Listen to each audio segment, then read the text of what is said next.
talking to Dr. AAl-Hadid and Dr. Lewis Baldwin. And of course, gentlemen, before we had our final commercial break, we promised that we'd give you an opportunity to talk about the book itself. I think that the two of you have given us an excellent overview in terms of what the book is all about. But the book is also, I understand, supposed to be marketed, or at least supposed to come out on the 6th of March. That's correct. And what we'd like for you to do now is to give us some information relative to the publication date and some of the things that are generally associated with the publication date and whatever during this last 6 minutes that we have. Yes. As you pointed out, the publication date is March 6, 2000, and it's 2002. I'm sorry, 2002, and it's published by University Press of Florida, and it'll be out in the spring, and we will have some autographing sessions here in the city.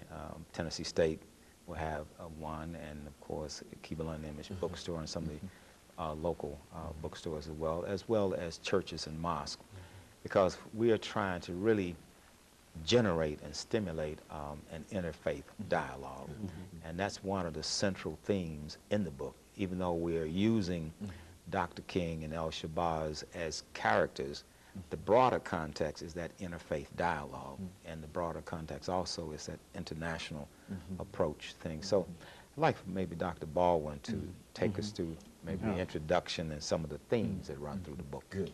Okay, in the introduction, we basically set forth the thesis, and that is that Martin and Malcolm can be sources of dialogue for Christians and Muslims in their efforts to break down barriers that separate them, and also in their efforts to come up with solutions and responses, of course, to the range of problems that we continue to face in the community in terms of racism and classism and other problems.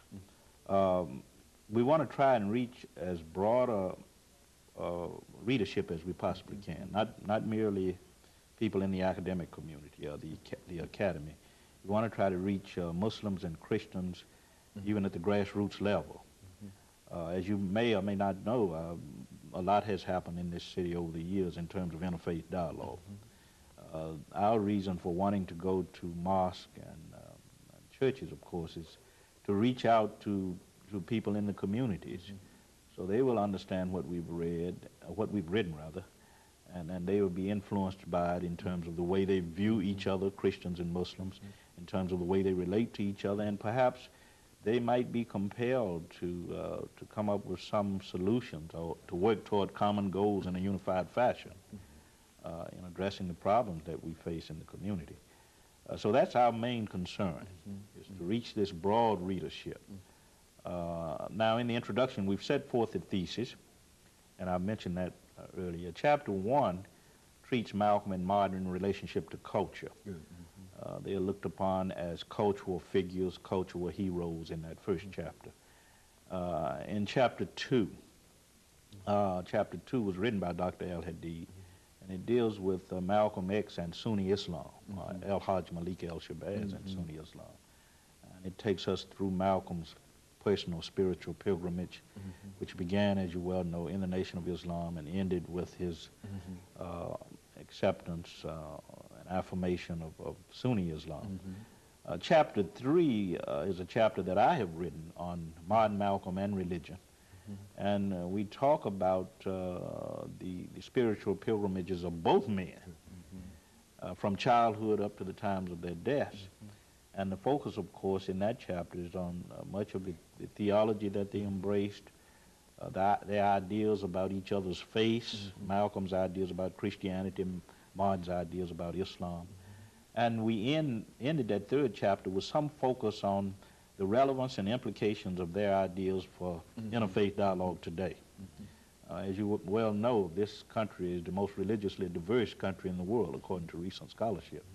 And we think that it's important for people who are engaged in interfaith dialogue to study the lives of these two men. Chapter 4 is another chapter that was written by Dr. AAl-Hadid. Dr. AAl-Hadid in that chapter deals with Malcolm on manhood and family. Their ideas, Malcolm, Martin, manhood and family, what they thought about manhood, their ideas about the importance of the family in the creation of culture and community. Chapter 5 looks at their attitude toward women their attitudes toward women, I should say.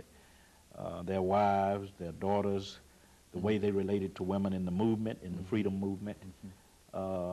Chapter 6, of course, is on Malcolm, Martin, and young people, how they related to young people, their children, young people in the struggle, Black Power advocates, Student Nonviolent Coordinating Committee.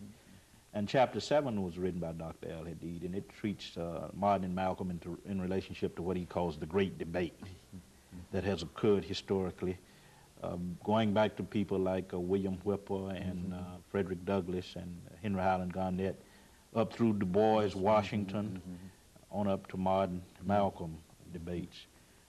Chapter 8, of course, looks at how Martin and Malcolm viewed each other as persons and as leaders, their relationships, etc. And the final chapter, of course, deals with their views on world community. So we began the book with a focus on their developments within their particular black communities, and we end, of course, with their world visions.